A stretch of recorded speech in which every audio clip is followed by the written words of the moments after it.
How many life-changing moments have you had? I'm Diane Kramer, a psychologist, and this is one of my life-changing moments that shook me to my core and changed everything about me. So the story starts way back when I was 4 years old, and my mother walks into the room. I had one of these very critical mothers, bless her heart, and she says to me, "Diane," in her shrill voice, "why can't you read yet? The Bender twins can read." I shook to my core and I quickly learned to read. There was no other choice. By the time I was in first grade, I was an excellent reader. And Miss Lepar said to me, "Diane, you're in the Blue Jays." The Blue Jays, well, they're the top reading group, and I was the top of the top, and I was all puffed up and feeling really important about that. She said, "Go help Tommy Marino read. He is in the Robins." I knew who the Robins were. They were the kind of the lowest down. In our minds back then, in Valley Stream in the 50s, there were the smart kids, the average kids, and the really dumb kids. And that's how we thought. So I sat with Tommy day after day, helping him to read. Now Tommy was one of these big, hulky kids, and he was not very happy to have this girl help him to read. And to make matters worse, Tommy lived down the block from me on Morris Parkway. So every day on the way home, what happened was Tommy and his gang attacked. "Die, Diane, die, Diane, die, Diane." They threw sticks and stones. And somehow I made it through first grade. Tommy didn't do as well. By the time he was in second grade, he was in special ed. Okay, special ed. Those people we didn't even speak to in those days. They were mentally disturbed or retarded. We didn't know. But our parents whispered about them. We didn't know. So then, by the time we were in seventh grade, Tommy, I had heard, was now in some kind of juvenile detention. He had been picked up for robbing a gas station. He slowly faded out of my memory, and I never heard from Tommy or about him again. So I went on, you know, like a little achiever, feeling bad on the inside, but good on the outside. I went on, and I got, went to college, and I got my PhD in psychology and my job at NASA Community College as a professor.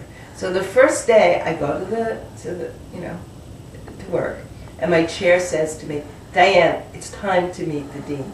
Okay, let's go meet the dean. So we walk over to the dean's office, and I see on the door, it says, "Dr. Tony Marino." I'm going, "Oh, I know this name. Can't be the same person." So we open the door, and there he is, my old nemesis, Tony Marino. And I'm totally shocked. What happened?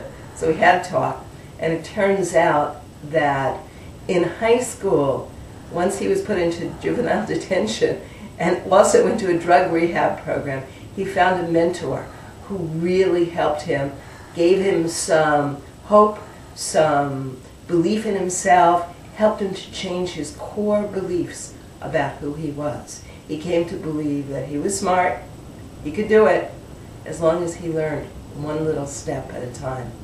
And he learned how to learn. He learned how to be all that he wanted to be. And he got out of high school, he went to college, he went to graduate school, got his PhD, and he was a dean before I even got on the job. That moment was the life-changing moment of my life. Suddenly I realized, it's not IQ, it's not intelligence that makes the difference for us. It's how we feel about ourselves inside. Even though I had gotten a PhD in psychology, I did not know that until that moment. And that changed my life to the core. I eventually ended up dedicating my entire life to helping people learn to believe in themselves on the inside and take small steps on the outside to achieve their own successes using their authentic, creative self. Rock my boat, and I hope this story does something to yours. So if you're interested at all in exploring your own limiting core beliefs, here's something that you can do. First of all, keep asking yourself, where are my judgments? Who am I judging? Am I judging myself? Am I judging other people and limiting them? And let me step back from that, challenge those limiting beliefs. There are scores, hundreds, thousands of books, workshops that you can read about transforming and take about transforming your limiting beliefs. And many coaches, mentors, therapists who can help you with this. So I invite all of us to live up to our potential, which has to do with more how we feel about ourselves and what we believe about ourselves than anything called IQ. Thank you.